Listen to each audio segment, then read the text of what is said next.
Welcome to today's Audit Tuesday. In this session, YouAttest will spotlight identity governance and healthcare. To help explain the subject, we are lucky to have Steve Taccogna, cyber and solutions expert. Welcome, Steve. Hey, Julia. So for our Audit Tuesday audience, can you please introduce yourself? Sure. So yeah, I've got a little outfit called Syntacc. I've spent the last couple of decades looking at where kind of data management and operations intersect. And a very natural place to land when you start doing that kind of work is in security and resiliency. So, and not to go too far afield, but as a childhood cancer survivor, healthcare has played a pretty big role in my life, and looking to help that vertical function at its best is near and dear to my heart. Okay. Wow. I wanted to ask you, Steve, can you talk a little bit about your experience with healthcare and cyber services around healthcare? Sure. So, like I said, I come at security from a little different angle than a lot of folks. I didn't start with an engineering standpoint or even kind of a tech-oriented position first. I really got into this because I really like to get into problem solving and business cases and operations. And for a business to run right, it's got to have a good data practice.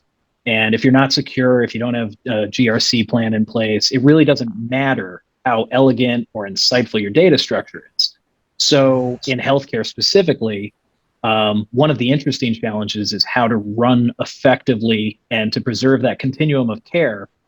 It's not enough to just be secure in place, right? The data needs to be able to flow between doctors and between care providers, sometimes even between different hospital groups. And it's got to be available right when it's needed. It's got to be just as safe and secure though as if you had it under lock and key the whole time. So in the healthcare space, I like to bring kind of this holistic view to it. How do you craft a solution to ensure the security and resiliency while also streamlining the processes, being financially responsible and meeting the organization's business needs? Okay. And Garrett, do you think this type of work is relevant in healthcare because they hold regulated data? Absolutely. I've been on this theme on LinkedIn. Basically, PHI is under attack. And Steve knows that, and the audience knows that personal healthcare information is what PHI is. It is the information that is around the data on all the participants in healthcare. Yes, of course, the patients, but also the clinicians, the people that work in them, et cetera. And why is this data so valuable? Because PHI is the gift that keeps on giving. You have so much data around a user. You don't just stealing that data. It's not like just stealing a one-time credit card. You can create multiple credit cards. You can create multiple accounts in banking, et cetera, if you have all that PHI data. That's why it is the most valuable data, and that's why it's the most valuable data that's under attack. And I like where Steve went. There's, when I started my career, we used to always talk cybersecurity. Now, as Steve says, it's cyber risk and cyber resiliency. Because, I'm going to be talking some slides later or whatever, but we are under attack and we will be attacked, right? And we have to, it's not just about a 1-0 game of cyber security. It's basically prioritizing and identifying our gaps and doing proper enterprise risk management. Yeah. Steve, your efforts in focusing in cybersecurity for healthcare is to protect this, correct? Yeah. Quick little there, but yeah, I think the question was about basically talking about healthcare.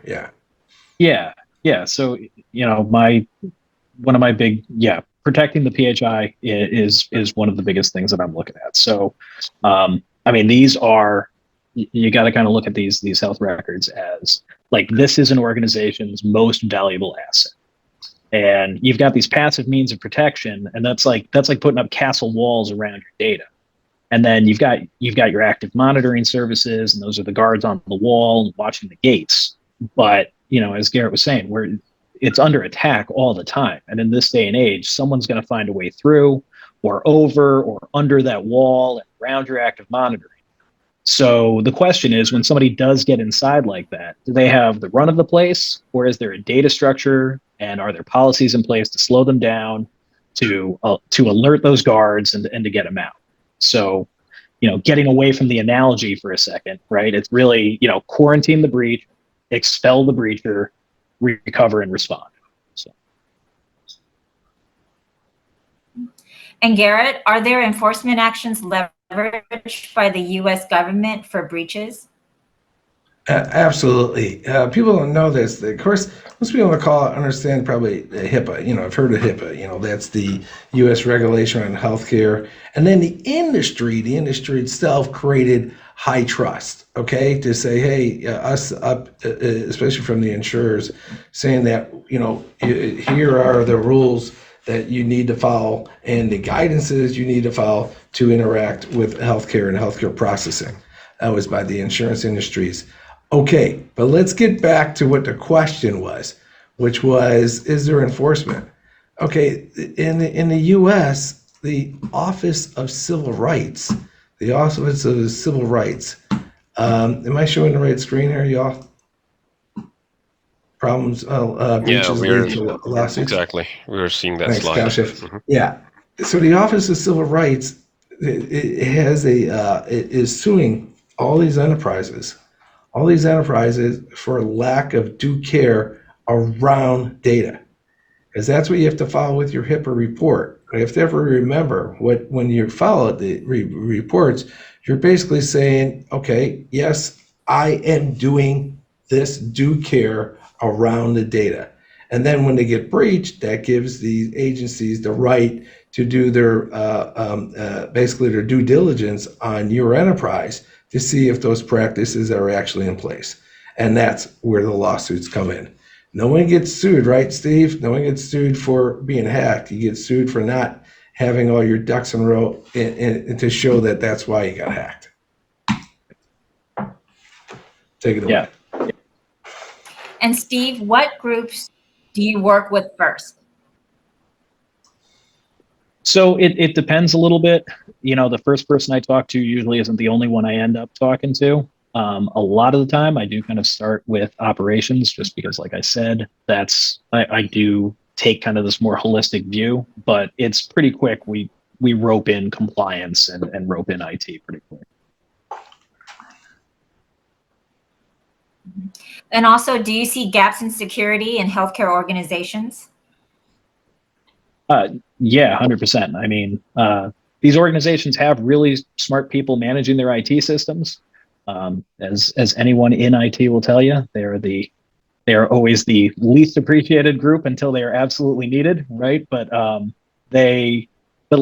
at the same time, the primary focus of a healthcare organization is successful health outcomes, right? It's the technology is a big backbone to it, but it's not necessarily where everybody's attention is first. You have a lot of people in these organizations accessing a lot of different devices.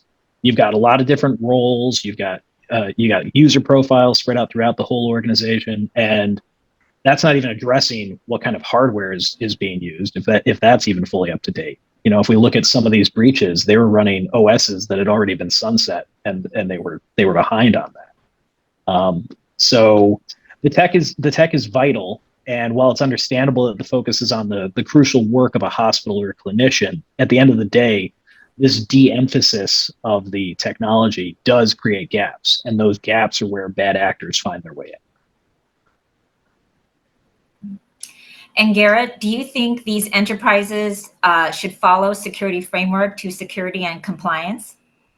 Yeah, look what just Steve said, is that there's all these gaps, okay? But here you're an IT guy, right? And you're chasing. You go, I got this or this, I'm playing whack-a-mole. The whole idea of the frameworks, and we work with a lot of healthcare organizations at YouAttest. So of course, yeah, they're following their HIPAA and they're following their high trust. But also, I've seen most of them, Steve, at least the security guys that I talk to, have not only a decent concept, but also a running list of trying to address a NIST CSF, especially CSF 2.0, the cyber security framework, which does a good job of itemizing all of the components. And then it's like, okay, as an enterprise, do I have the controls? And this is why YouAttest always works with guys like Steve, because we have a product that is a control around identity, where Steve helps the enterprise with all the controls. And I've also seen Steve is the ones that see they're little smaller shops. Then maybe it's not an SCSF2, but then they'll use maybe CIS 18, right? And then they'll take that framework as well. But either way, I think you would agree with me, Steve. Frameworks are key, because otherwise you're just playing whack-a-mole on the latest patches or whatever, and you don't have a quantified list. And Steve, is this where Syntacc comes in? And can you help these organizations understand the gap in their security and compliance practices? Yeah, definitely. I mean, look, I'd be pretty rotten at my job if all I could do is just blow a whistle and point. So, it's important to look not just at the tech, not just how to plug the holes, but to really look at, what kind of processes also around these vulnerabilities, and to look at them not just from the security standpoint, but also just these are also inefficiencies within your organization that are sapping your energy and productivity.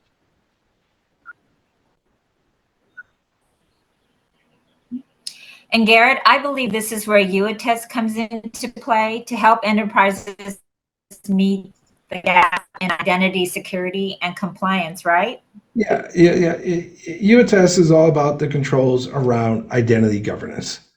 So enterprises are required, not only in HIPAA, but in be it CMMC, be it PCI DSS, be it SOX, be it SOC 2, be it ISO 2701, I can keep going. Enterprises are required by all these guidances, and if you can look them up, that's why you start with the NIST CSF, and you'll see that they map to the guidances. And NIST CSF says straight out that you have to review the entitlements that have access to the sensitive data. And this kind of conversation is around PHI.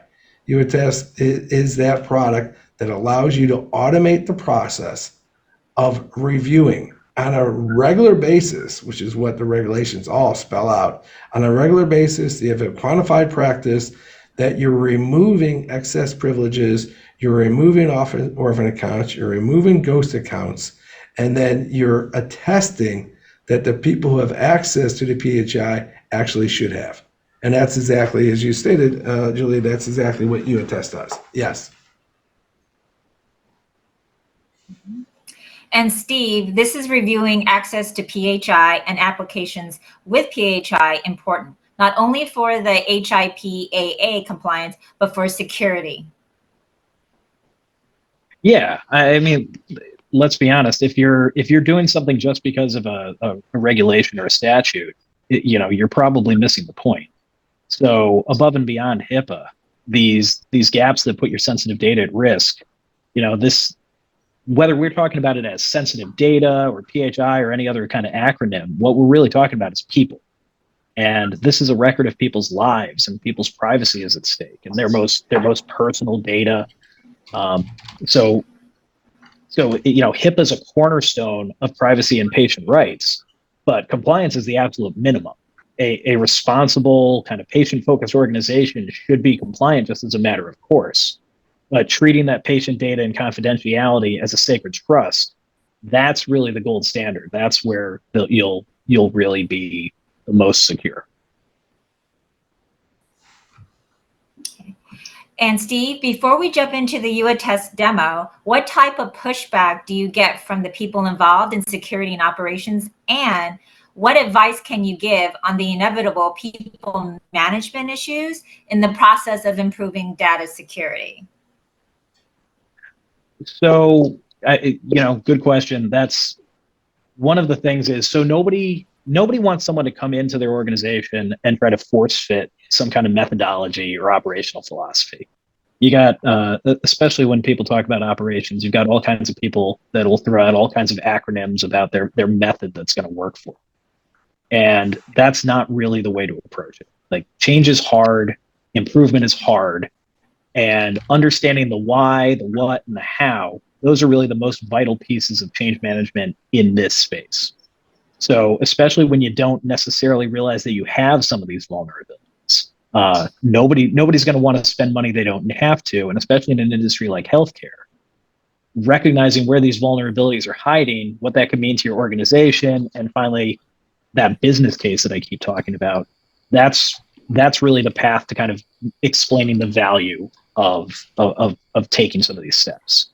But like I said, patient information, this is your most personal, most precious commodity held by these organizations. And if we look at, COBIT frameworks for tech governance, that's really where I live and where I try to talk about the benefits of not just being better prepared, but looking at these inefficiencies that tend to exist without a comprehensive view. Okay, so why don't we run a demo, especially one relevant to our healthcare clients. Garrett will be showing what we'll be demoing. And then Kashif, can you please run a demo? Fantastic. Let me start with what we do and what the demo is going to be about. Okay, Kashif, am I showing the right screen? Yes, you are. Okay, thanks. So the concept is identity attestation. So as we said, we have this PHI. We have this PHI that's under attack, and we have not only a security requirement to ensure that we're protecting this, we actually have a legal requirement. And let's talk about that, okay? Because it's regulated data. So let's explain hacking the way a little different than you usually see it. First of all, Steve and I talk. We all know the number one way to attack an enterprise is identities. So you gotta be removing these excess privileges, these troubled accounts, etc. And that's what YouAttest does. But let's get into the hacking and the business side. So there's great organizations. Okay, I'm a NIST fan. Steve mentioned COBIT. Great. There's these great organizations that say, here is your framework, here's your guidance.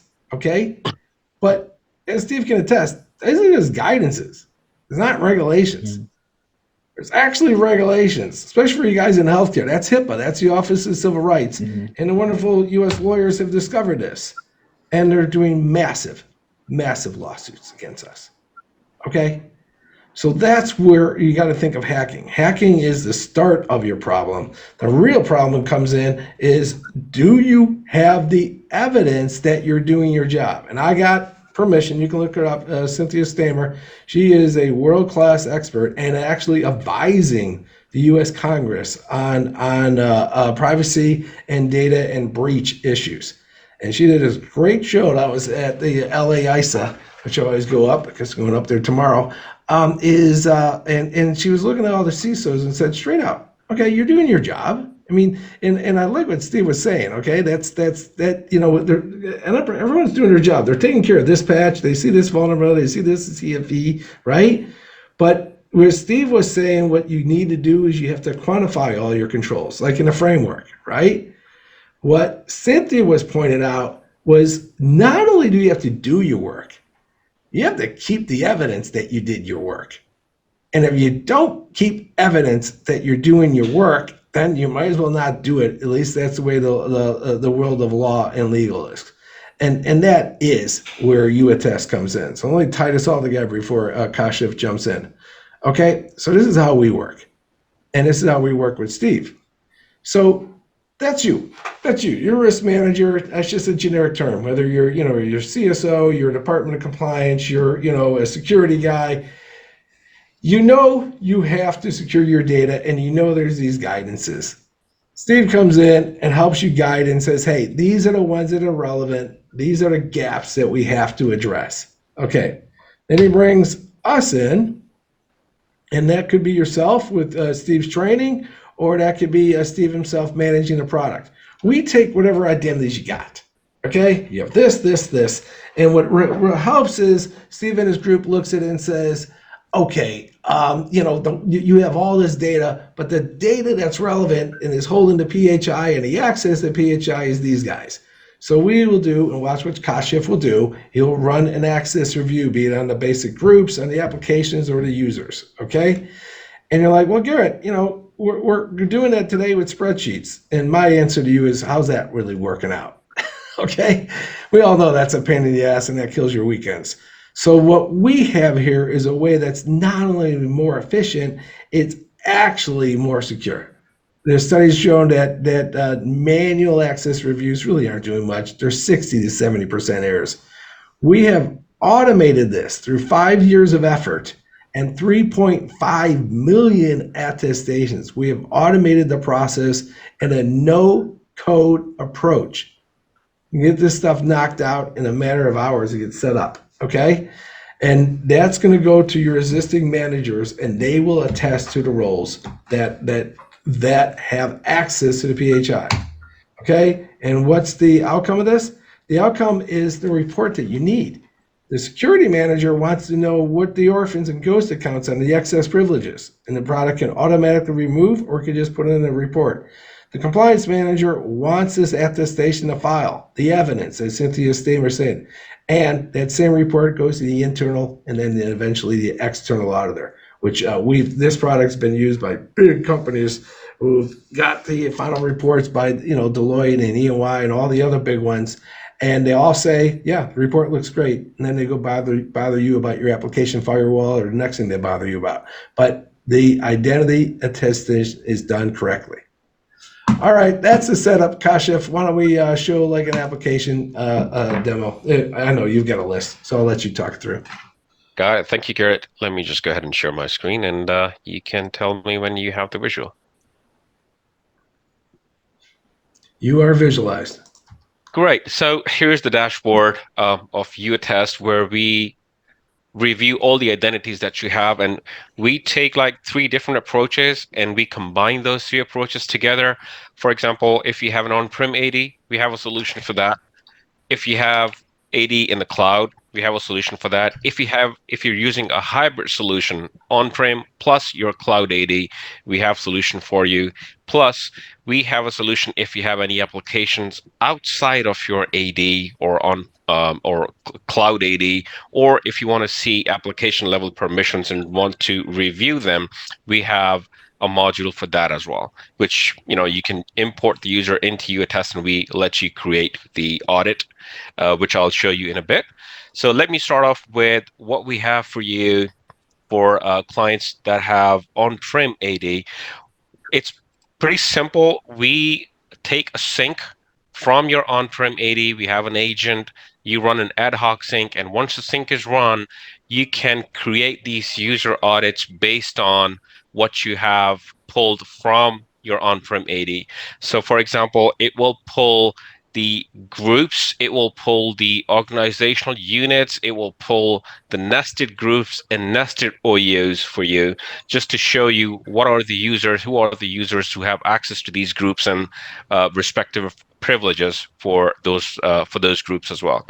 What you see in there is, for example, this is a service account. So that service account has access to this finance group, for example, and these are all your internal organizational users. So you have the information there. Now, all you have to do as a risk manager after you pull the data from your AD is to assign and delegate this to the relevant people within the organization.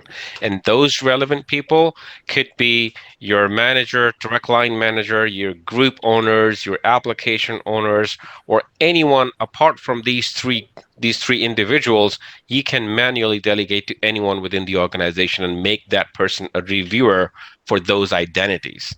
What those reviewers do, let me just show you what it does when you do the auto delegation. You have the manager's information here. You have the group owner's information, for example. It will start pushing out notifications to all the relevant managers of these users, even the service account user. So that's the manager who's managing that person. And what the manager sees on his end is this email notification along with the link to the audit, that when he goes in, he will see the interface and would know what has been assigned to him. And the action that he needs to take as a reviewer is pretty simple. You don't have to deal with with the Excel sheet or do anything manually. All you have to do, these are the true reports you have, for example, assigned to you by the risk manager. Just go in there and decide what you want to do with these identities. You want to revoke this one and certify the other, and that's all you have to do. And that's pretty much the same workflow when you go to the IAMs, for example, Azure AD or Entra ID that we call it today. You have applications, you have groups in there, you have individual users. So when you pull the information using the integration we have built into the product, it plugs into your IAM, for example, Entra ID, right? It pulls the information from there. And when I say pull the information, it's just the metadata. So you have the information from your on-prem AD. Now you have the information from your cloud AD, which is Entra ID, and you can create an audit out of that by looking at these profile attributes. Who has access to this application or this group, for example, who's the application owner, who's the manager directly managing this ID, so you can make him accountable by delegating these users out to these people. So you can assign it to the manager, just like I showed you. You can assign it to the application or the group owner, and they'll be responsible for recommending what to do with these identities.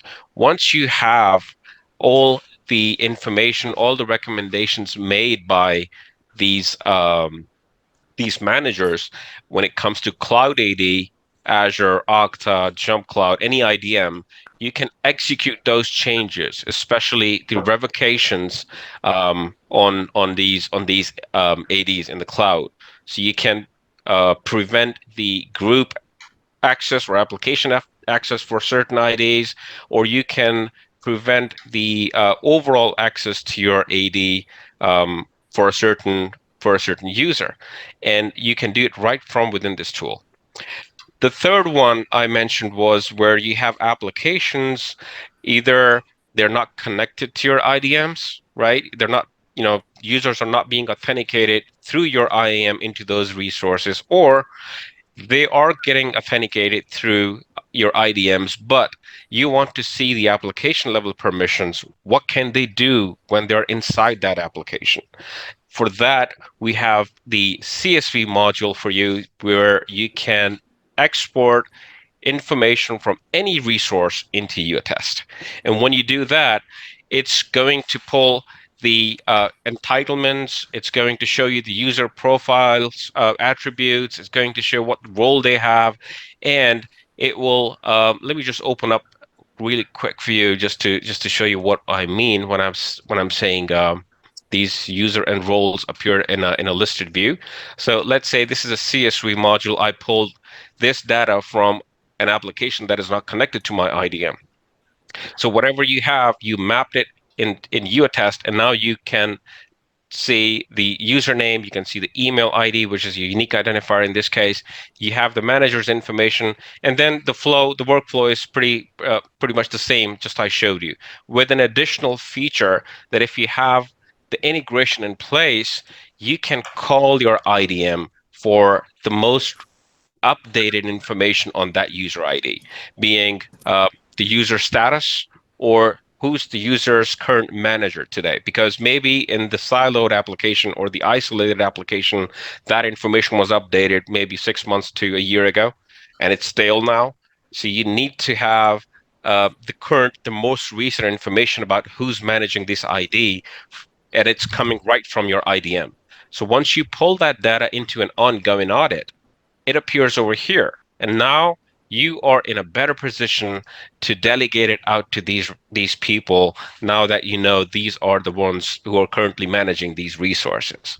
So once you do that, it's easier from that point onwards because all they have to do is click through the GUI and just complete their task within a few minutes or maybe an hour if you're dealing with thousands of users, instead of as compared to if you're doing it on an Excel sheet where you have to do the checkboxing for every single user, or write an email to all the users for the feedback, because we have automated that process as well by automating these email or notification templates. So let's say nag email is one of the most talked about feature or talk about pain point for any organization, they're spending more time on that, back and forth emailing these managers to complete the task. You don't have to set a reminder in your Outlook anymore. Just come into YouAttest, set this reminder, set the frequency. How often would you like to, send out this message to the users or the reviewers who haven't completed the task, both within the due date as well as after the due date, whatever time you have set for a particular audit. So you can do that right from this tool, and you can change this text as well. You can change the message as per your requirements. Once you're done, all you need at the end, what we are doing here, all the exercise is to get the evidence of what you have been doing with your identities. And that is the final piece that you show to the auditors, whether internal or external.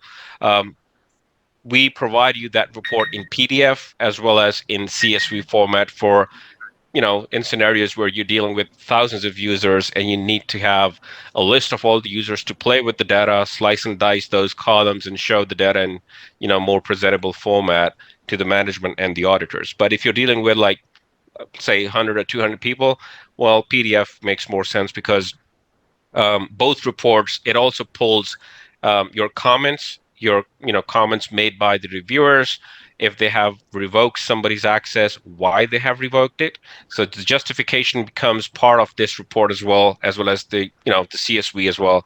It shows you why some access was revoked, what was the reason behind it, and it also gives you the timestamp of exactly when that action was taken by the management, by that person, by the reviewer, and then you can present this report to the auditors at the end as an evidence. So I hope that That's a covers. good place to stop, Kashif. That's great, and that's the evidence that matters, right?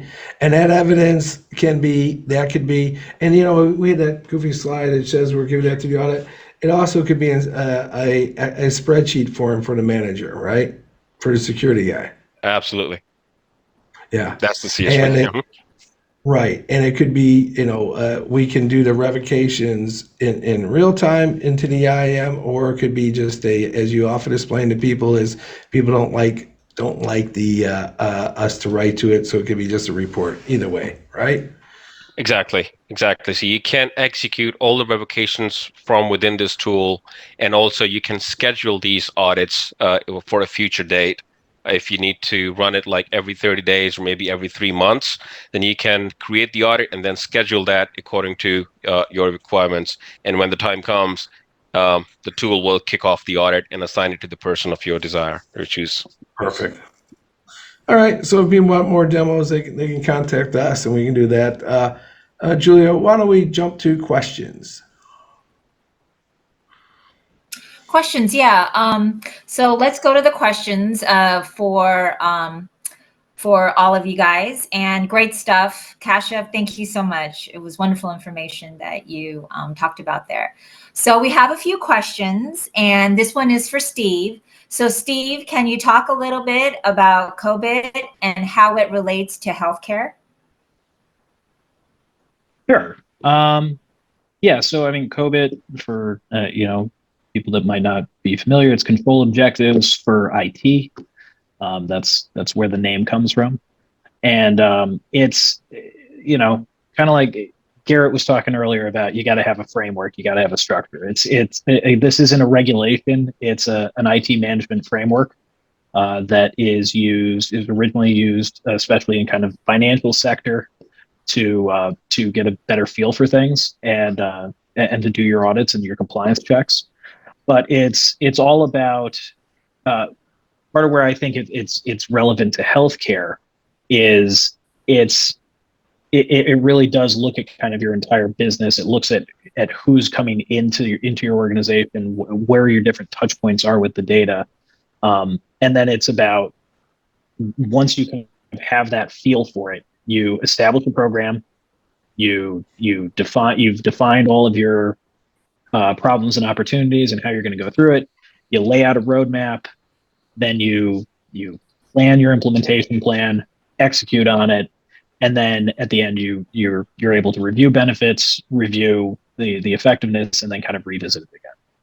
So, when I'm talking about how I like looking at this from the standpoint of overall operations and how security and resiliency is really part of how your business works, COBIT is more than just a rigid framework of do's and don'ts.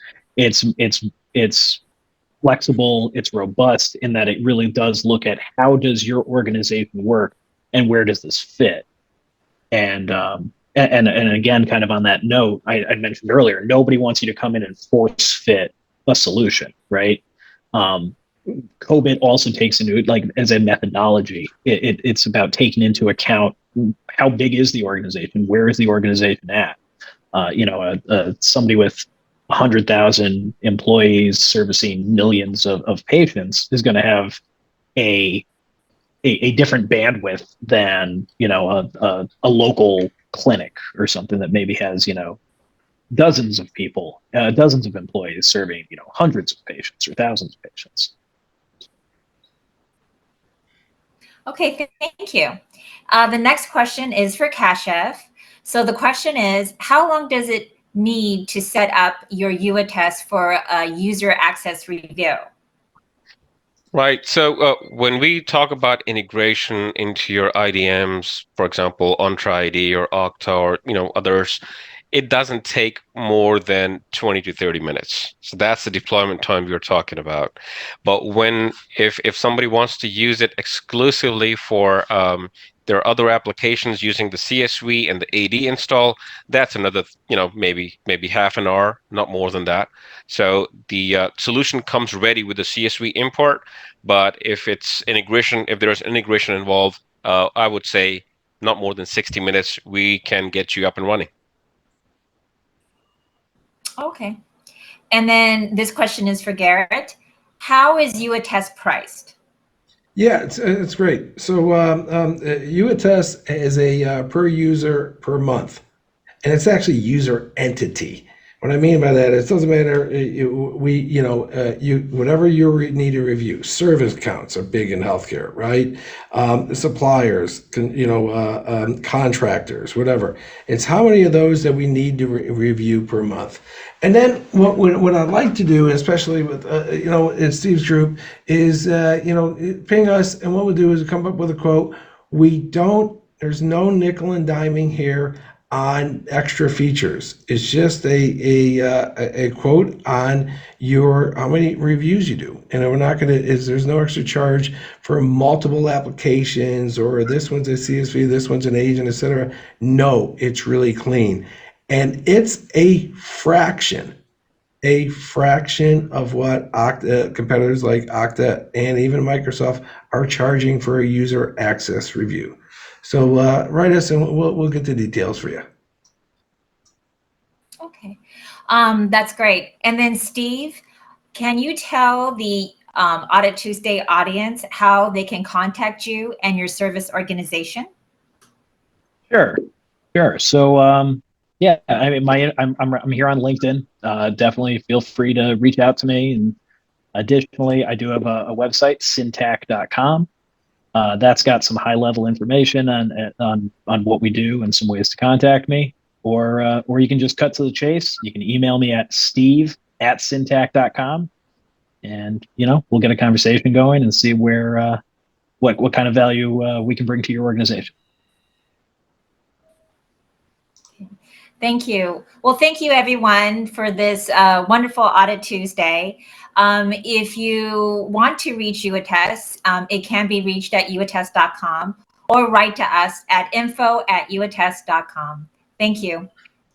Thanks, Julia. Thanks, Steve. Thanks, Julia. Thanks, Steve.